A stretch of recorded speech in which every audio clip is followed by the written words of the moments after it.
how to filter using an Excel worksheet. The Excel worksheet is open.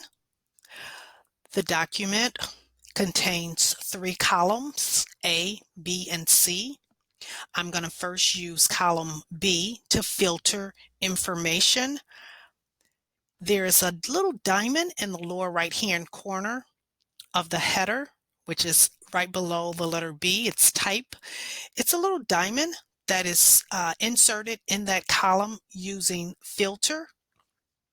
If I click on it, a little window will pop up.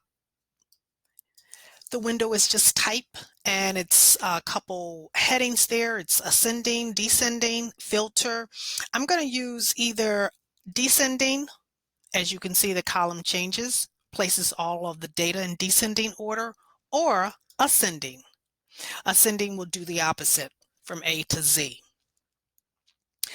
I will also filter column C. So I'm going to close using the X to close the type window, and then use the diamond in the column C. The diamond right below the letter C is the word date. I'm going to click on that diamond, and it will open up date for the information for this column. Again, I can sort the information in descending or ascending order. Right now, ascending is highlighted. So if I want to choose descending, I'll click on descending, which would be descending order from highest to lowest, and ascending is from lowest to highest. There's another way to filter.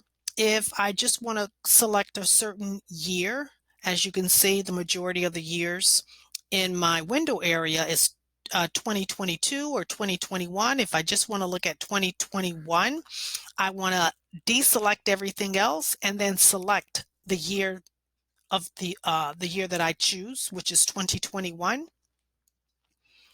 So only 2021 will show up. When I'm finished filtering the information, I can clear. There's a button for clear filter, and now all of my data reappears. And then I want to close that date window.